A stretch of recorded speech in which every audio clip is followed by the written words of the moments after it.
G'day trendsetters, welcome to episode 201 of the Train Smooth podcast. My name is Tim Egg, and if you have any questions you'd like submitted through to the show, jump on through to the website trainsmooth.com. And before I answer Dave's question,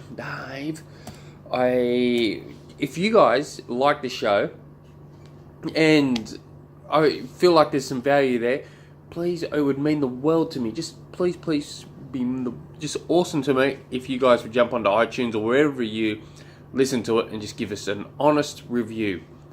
I'm not asking you to lie and say this guy's awesome. Just an honest review, and that's all I ask. And what that does is help other people find the show, and that would just mean the world to me if you guys would do that. So today's question comes from Dave. What is a decent swim pace per 100 metres for an Ironman? I am keen to make the main pack so I can ride within the group.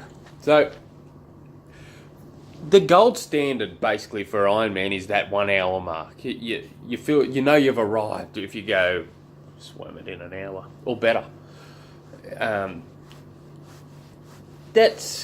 So basically what that is per 100 metres is around a minute 34, minute 35 per 100 metres. That's keeping in account no drifting away too. So there's no adding on to that whatsoever onto the course. But the main pack, like you're gonna between the hour and an hour and 10, hour and 15, that's when the majority of age groupers come out of the water. So when we're talking about an hour and 10, I think that's what, a minute 50 per 100, thereabouts. So that's where you're going to have the most, and that's when I've said a couple of times, I think, that you do not muck around in transition one. You get in and you get the hell out there. It's very, very possible to jump 50 places just in transition one if you don't muck around. I was up in Ironman Cairns last weekend or so ago, running into transition one.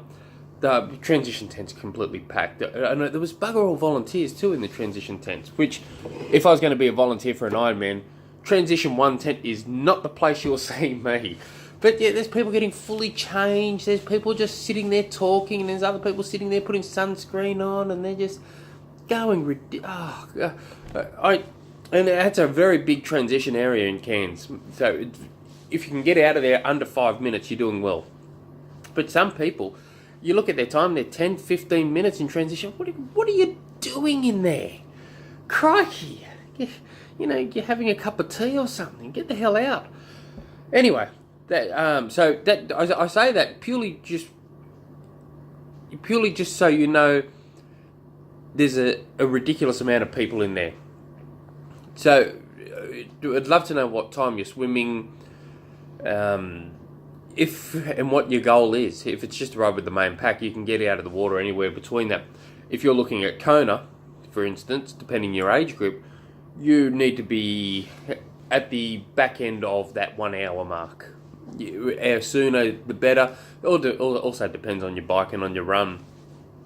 But to get into that real top group now, and I'll give you an example. If you can get in that first main pack, so let's say you're getting out of the water in roughly around an hour, and you're able to just to get onto that main fast pack, you will find you're going to, let's say, and you're traveling at, let's call it 230 watts on the bike. So hang on, I'll back up. So you've got two athletes getting exact same FTP, exact same person really. That person gets out of the water roughly around 1 hour and is able to jump into a good pack sitting at 230 watts. Yet another person coming out of the water, let's say an hour 10, is able to ride 230 watts. There is going to be a significant difference in their bike time then even though they're riding at the exact same watts and their exact same weight to power, everything, they're the exact same person for this argument. where it could be an easy 5 minute advantage from that person who was able to ride in just that little faster group, sit on the back of it, or work with the group itself. It's actually very significant. So just that will give you just a bit of an idea. So let me add a little bit more information here. So let's say you're an hour 15 Ironman swimmer. You would want to, and you've got 6 months to train. You very, very good chance you're not going to get down to an hour in that 6 months, but you could definitely.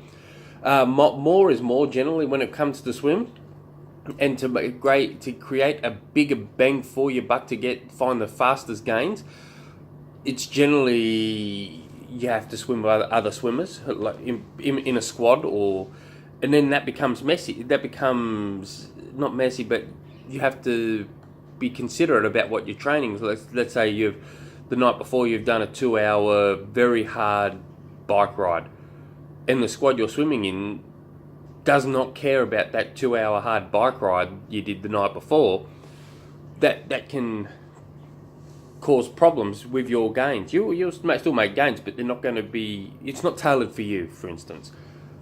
So if you can get within a good bunch of people and structure your training program around what they're doing in the water, you're probably going to make significant greater gains in the water than what you would just going to the pool and doing those same amount of miles, doing the exact same session. You're just pushing it a little bit harder, especially if the people you're swimming in are just at 1 or 2 levels above where you're currently at.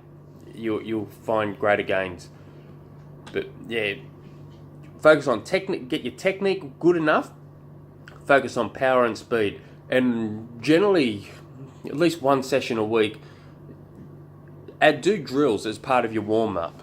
Even just basic drills, just to help get a good feel for the water. Get that arm entering the water properly. Get that catch working properly. Get that push through working properly. Just focus on all the little things, and that really does help greatly too. Just focusing on and owning a better swim technique.